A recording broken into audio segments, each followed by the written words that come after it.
High বন্ধুরা, তোমরা কেমন আছো সবাই? আমার নতুন আরেকটা রান্নার ব্লগ ভিডিওতে তোমাদের সবাইকে ওয়েলকাম জানাই। তাহলে আজকে যে রান্নাটা করব সেটা হচ্ছে নিরামিষের দিনে ডিমের কারি। শুনেই বুঝতে পারছো এটা একটা মানে কীরকম হয়, নিরামিষের দিনে আবার ডিমের কারি হয়। যাই হোক, এই রেসিপিটা আমি নিজেও দেখেছি, তো দেখে ভাবলাম এটা আজকে ট্রাই করি। সবসময় তো একঘেয়েমি একরকমভাবেই খাওয়া হয়, এটা একটু অন্যরকমভাবে ট্রাই করি আর সেটা তোমাদের সাথে শেয়ার করি। তাহলে চলো আমার মূল রেসিপির দিকে যাওয়া যাক, রান্নাটা স্টার্ট করি। আর রান্নাটা ভালো লাগলে প্লিজ লাইক শেয়ার কমেন্ট করো, আর অবশ্যই সাবস্ক্রাইব করে আমার পাশে থেকে যেও, আর পাশে থাকা বেল আইকনটা একটু প্রেস করে দিও, তাহলে আমার নতুন নতুন ভিডিওগুলো তোমাদের কাছে খুব তাড়াতাড়ি চলে আসবে। তাহলে চলো এখন রান্নার দিকে যাওয়া যাক, লেটস স্টার্ট। চলে এসেছি আমার রান্নাঘরে, আর এই রান্নাটা করতে প্রথমেই যেটা লাগবে সেটা হচ্ছে এই পনিরটা। আর এইখানে যে আলু দেখতে পাচ্ছ, এই আলুটা হচ্ছে 60% টু 70% এখানে আমি বয়েল করে রেখেছি। আর লাগবে একটুখানি ছানা, আর নুন, সাদা তেল, হলুদ, আর এখানে রয়েছে হচ্ছে কর্নফ্লাওয়ার, আর এখানে রয়েছে ময়দা, আর এখানে চিনি, আর এখানে রয়েছে টমেটো কুচি, লঙ্কা, যেটাকে আমি এখন একটু পরেই যে শিল রয়েছে আমার শিলে বেটে নেব, আর রয়েছে হচ্ছে জিরে, ধনে, আর তেজপাতা, গরম মশলা। তাহলে চলো রান্নাটাকে আস্তে আস্তে স্টার্ট করি। এই পনিরটাকে আমি এইটার মধ্যে একটু এরকম করে করে গ্রেট করে নেব। এই সুবিধার জন্য একটুখানি আমি ভেঙে নিলাম, ভেঙে এইটার মধ্যে গ্রেট করে করে এইভাবে এটা এখানেই দেখো পড়বে, পুরোটা গ্রেট হয়ে যাক, তারপরে তোমাদেরকে আবার দেখাচ্ছি। গ্রেট করা হয়ে গেছে, এই রকম লাগছে দেখতে, দেখতে পাচ্ছ এরকম লাগছে খানিকটা দেখতে।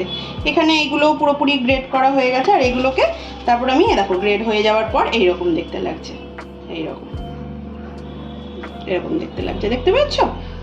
এবার আমি কিছুটা এখানে বয়েল করা যে আলুগুলো আছে সেটাকেও কিছুটা এখানে গ্রেট করে নেব, পুরোপুরি না, এখানে যতগুলো আলু আছে প্রায় অর্ধেকটার মতন আলু করে নেব। এখানে আমি 100 গ্রামের মতন পনির নিয়েছি, তার জন্য 2 থেকে 3টে আলু এখানে এরকম করে গ্রেট করে নিতে হবে। তারপরের প্রসেসটা আস্তে আস্তে দেখাচ্ছি। গ্রেটটা করে নিই, আলুগুলোকেও এরকম করে গ্রেট করে নিচ্ছি। দেখো বন্ধুরা, এই যে আলুগুলোকে এবারে এরকম করে গ্রেট করে নিচ্ছি। গ্রেট করে নিলে অ্যাকচুয়ালি কি হয়, মানে এই যে ছোট ছোট যে দলা দলা মতন সেই ব্যাপারটা থাকে না, একদম মিহি হয়ে যায়। এরকম করে যতটা লাগবে মোটামুটি হাফের মতন আলু আমি করে নিলাম, তারপরে প্রসেসটা দেখাচ্ছি। এগুলোকে গ্রেটটা করে নিই। এই যে আমার আলুটা দেখো প্রায় গ্রেট করা হয়ে গেছে, প্রায় না গ্রেট করাই হয়ে গেছে। এবার এইগুলোকে একসাথে করে আমি এখানে একটুখানি নুন, এই যে দেখো নুন দিচ্ছি পরিমাণ মতন, এই যে এতটার মতন পরিমাণ মতন আমি একটুখানি নুন দেব, তারপরে একটুখানি হলুদ দেব,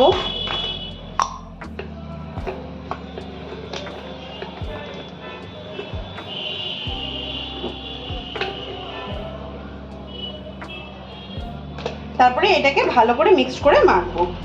কমপ্লিট হয়ে গেছে, প্রায় না কমপ্লিটই হয়ে গেছে, কিন্তু তারপরে এখানে আমি একটুখানি জিরের গুঁড়ো দেব, আর সামান্য একটুখানি ধনের গুঁড়ো দেব, আর একটুখানি গোলমরিচের গুঁড়ো দেব, এই যে সামান্য একটু গোলমরিচের গুঁড়ো দেবো।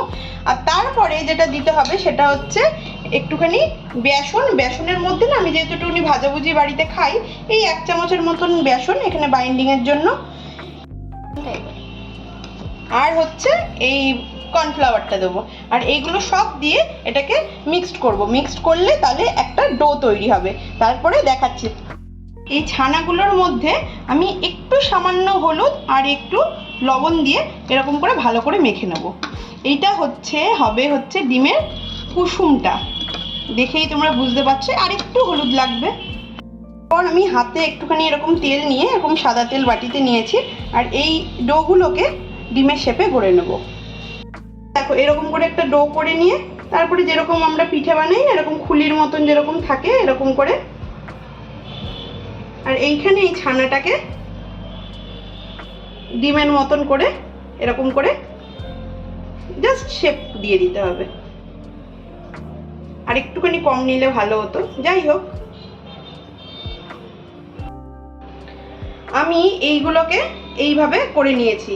হ্যাঁ দেখতে পাচ্ছ, আসলে এইখানে না এই হলুদটা না দিলেই আমার ভালো হতো, কিন্তু আমি এটা একটু টেস্টের জন্যই দিয়েছি। তোমরা যখন এটা মাখবে না এই ব্যাটারটা, তখন না হলুদ দেবে না, ছানার মধ্যে না যেটা মাখলাম, তাহলে যে সাদা সাদা তাহলে তো আর ডিম হলো না। কিন্তু আমি একটুখানি বললাম না তোমাদেরকে আগেই, ফার্স্ট বারটা ট্রাই করছি, আমি একটু স্বাদের জন্যই হলুদটা দিয়েছিলাম, নইলে কীরকম হবে। কিন্তু স্বাদের জন্যই দিয়েছিলাম, কিন্তু যদি না মানে হলুদটা দেওয়া হয় তাহলে দেখো ডিমের মতনই দেখতে লাগছে, দেখতে পাচ্ছ।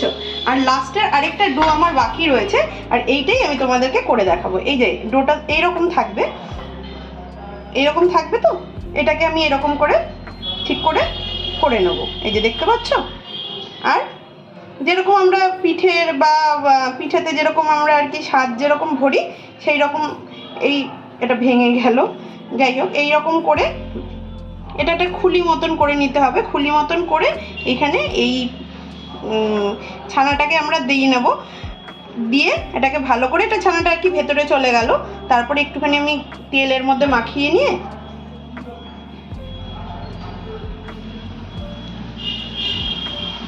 এইরকম একটা ডিমের মতন একটা শেপ দিয়ে দেবো। আর এখানে আমি তেলটা দিইনি এখনো, কড়াইয়ে গরম করতে বসিয়েছি, কড়াইটা আমি সিম আঁচে বসিয়ে রেখেছিলাম। এরপর তেল দেবো, তারপর আস্তে আস্তে এইগুলোকে ভাজবো। আর এগুলোকে ভাজার আগে আমি আরেকটা ব্যাটার তৈরি করব, সেটা দেখাচ্ছি। এবার আমি এই বোলের মধ্যে একটুখানি বেসন, এর মধ্যে আমি অল্প একটুখানি না ময়দা মিশিয়ে রাখি। আমরা বললাম না একটু ভাজাভুজি খেতে পছন্দ করি, বেশি না অল্প একটুখানি বেসন, আর এইখানে এই 1 চামচের মতন অ্যারারুট দিলাম, 1-1.5 চামচের মতন অ্যারারুট দিয়ে তারপরে একটুখানি নুন দেবো, স্বাদ মতন একটুখানি নুন, বেশি না। আর যেই তেলটা দিয়ে আমি হাতের মধ্যে এই জিনিসগুলো তৈরি করছিলাম, সেই একটুখানি তেলটা মানে বাড়তি ছিল, এক্সট্রা ছিল, তো সেই তেলটা দিয়ে আর একটু সামান্য জল দিয়ে আমি এই ব্যাটারটা তৈরি করে নেবো। তাহলে ব্যাটারটা তৈরি করে তারপরে তোমাদেরকে দেখ। ব্যাটারটা দেখো রেডি হয়ে গেছে, এই যে এই ব্যাটারটা রেডি হয়ে গেছে। আর এখানে আমি কড়াইয়ে তেলটা গরমও করতে বসিয়ে দিয়েছি। প্রথমে আমি একটুখানি ভালো করে হিট করে নেব, তারপরে আস্তে আস্তে এই ডিমগুলো আর কি, নিরামিষ ডিমগুলো আর কি এর মধ্যে চুবাবো আর এইখানে ফ্রাই করে তুলবো। তাহলে চলো দেখতে থাকো। এই যে আমি গরমটা আপনার হয়ে গেছে, আমি বুঝতে পারছি যে গরম হয়ে গেছে।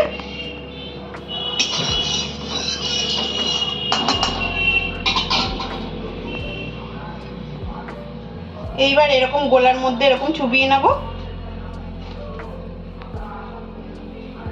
তারপরে একে একে কড়াইয়ে দিয়ে দেবো। দেখো দেখতে লাগবে এই রকম, এইভাবে আমি একটা একটা করে ভেজে নেব। প্রথমেই একবারে অনেকগুলো দেবো না, যেরকম কড়াইয়ের সাইজ, আমি এখানে 2-3টে করে ভাজবো, নইলে এগুলো ভেঙে যেতে পারে। আর এত কষ্ট করে করলাম, ফার্স্ট টাইম রেসিপিটা করলাম আর তোমাদের সাথেও শেয়ার করছি, দেখো কীরকম হয়। এটা দিই মিডিয়াম আছে আমি রেখেছি, এরকম করে ভালো করে কোট করে নিয়ে 3-4টে দেবো। আর একটু আমার জায়গা আছে কড়াইয়ে, 4টে দেবো। আজকে আমাকে ভিডিও করে দিচ্ছে আমার মেয়ে। ভাজা হয়ে গেছে, আমি এবার নেক্সট পিঠটা এরকম উল্টে দিচ্ছি। দেখো একটাও ভাজেনি, মানে ভাঙেনি বন্ধুরা, কি সুন্দর হয়েছে দেখো। মানে ফার্স্ট টাইম করলাম, ফার্স্ট টাইমই মনে হচ্ছে ঠিকঠাকই হবে। দেখো এবার আস্তে একটু সিমে করে রেখেছি, দেখো এইরকম হয়েছে দেখতে। আর একটু কম আঁচ দিয়ে একটু বেশিক্ষণ ফ্রাই করলে জিনিসটা পুরো ডিপ ফ্রাই হবে, খেতে ভালো লাগবে। আর তারপরে তো এটাকে আরেকটা ওই রসার জন্য যে কাইটা হয় সেটা তো করবো।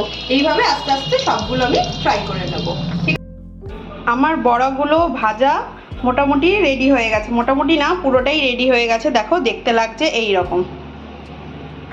আমরা একটা টেস্টও করেছিলাম, খুবই সুন্দর হয়েছে খেতে। এরপর এইটার গ্রেভিটার জন্য যেইগুলো জিনিস লাগবে সেইগুলো রেডি করে নিই।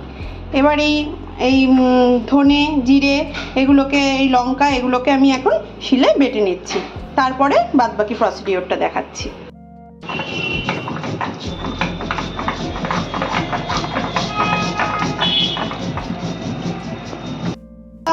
জিরে ধনেটা বাটা হয়ে গেছে, আর আমি এখন এই লঙ্কাটা বেটে নেবো। লঙ্কাটা বেটে নিয়েই তারপরে গ্রেভির প্রসেসটা কি করে করছি তোমাদের সাথে শেয়ার করব। জিরে লঙ্কা ধনে সব বাটা হয়ে গেছে। আমি অফ ক্যামেরায় একটুখানি জাস্ট পিঞ্চ অফ একটুখানি আদা দিয়েছিলাম, সেটা দেখানো হয়নি। ভাবলাম যে নিরামিষ তরকারিতে আদা দিলে ভালোই লাগবে। তো আমার এটা করা হয়ে গেছে বাটনাটা। তারপর আমি এদিকে আবার কড়াইতে সর্ষের তেল দিয়ে গরম করতেও বসিয়ে দিয়েছি। এরপর একে একে আমি প্রসেসগুলো স্টার্ট করব। প্রথমে একটু ফোড়ন দেবো, একটুখানি তেলটা গরম হোক, তারপরে ফোড়নটা দেবো। কড়াইয়ের তেলটা প্রায় গরম হয়ে এসছে, আমি এবার একে একে ফোড়নগুলো দিয়ে দেবো। গ্যাসটার আঁচটা সিমে করে দিলাম, নইলে ফোড়নগুলো পুড়ে যাবে। আর দুটো তেজপাতা দিলাম, আর একটুখানি একটা গরম মশলা দিলাম, কারণ বাদবাকিগুলো আমি বেটে দেবো একদম লাস্টে।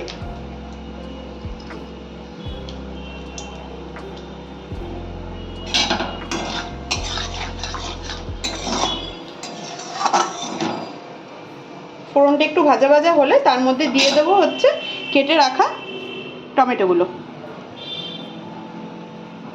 ফোড়নটা প্রায় ভাজা ভাজা হয়ে এসছে।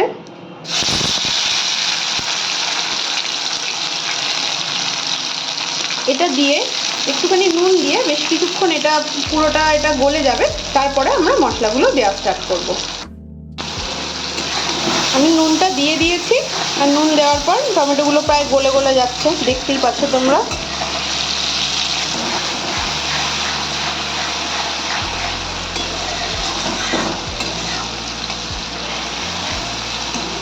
আর একটু ভাজা ভাজা হয়ে গেলে তারপরে আমি এই বেটে রাখা এই পেস্টটা দিয়ে দেবো, আর তারপরে জল দিয়ে দেবো।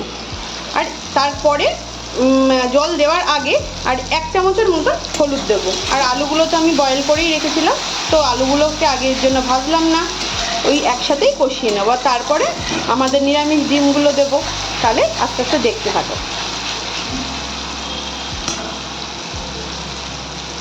আর এই পর্যায়ে দিয়ে দেবো আমি বেটে রাখা মশলাগুলো।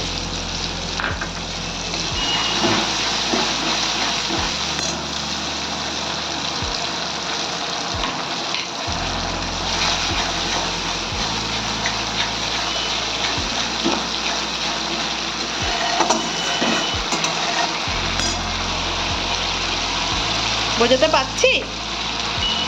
দেখো,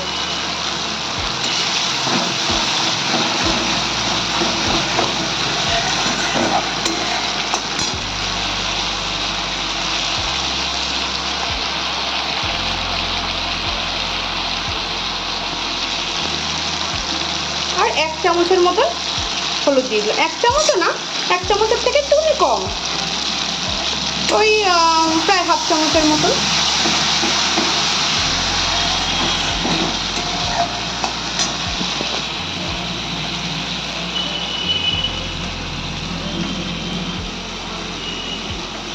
আর মশলা ধোয়া জলটা আর একটু কষানো হয়ে গেলেই দিয়ে দেবো।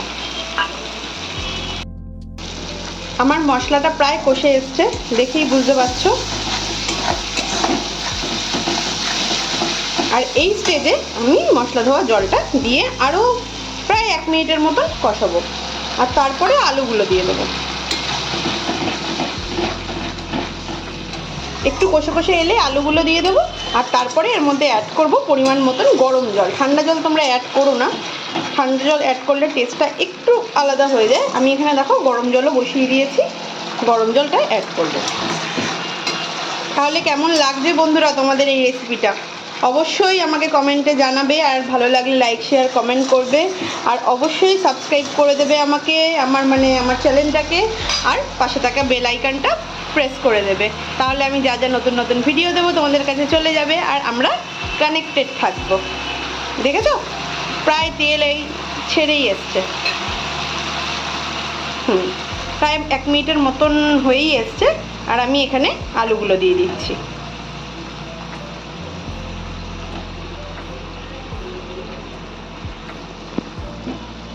আলুগুলো দিয়ে বেশ কিছুক্ষণ নাড়িয়ে চাড়িয়ে তারপরে আমি গরম জলটা অ্যাড করে দেবো।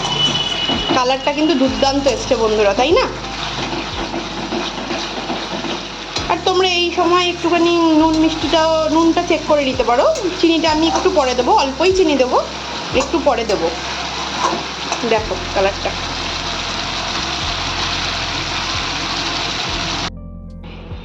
এইখানে আমি গরম জলটা অ্যাড করে দিয়েছিলাম, যে যতটা পরিমাণে ঝোল খাবে, যতটা পরিমাণে গ্রেভি রাখতে চাও সে ততটা পরিমাণেরই জলটা অ্যাড করবে।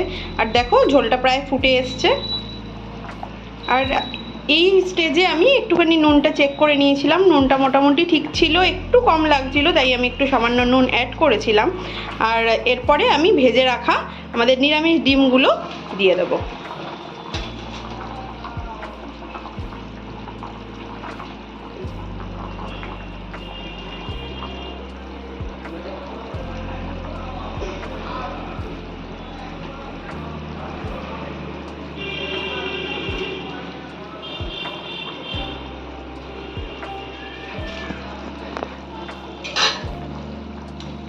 ডিমগুলো দেওয়া হয়ে গেছে। ডিমগুলো দেওয়ার পর না বেশিক্ষণ নাড়বে না, আমি যেটুকুনি বুঝেছি বেশি নাড়লে ডিমগুলো মানে নিরামিষ ডিমগুলো ভেঙে যাওয়ার চান্সেস থাকে। তো এগুলো তো খুব একটা শক্ত নয়, একটু নরমই হয়। দেখো দেখতে কতটা সুন্দর লাগছে, তাই না বলো বন্ধুরা? সত্যিই সুন্দর লাগছে, পুরো ডিমের মতনই মনে হচ্ছে। এরপরে আমি এখানে শিলের মধ্যে গরম মশলাগুলোকে বেটে নেব। তারপরে এখানে যতক্ষণ আমাদের এই গ্রেভিটা রেডি হোক আমি ততক্ষণ মশলাগুলো বেটে নিই।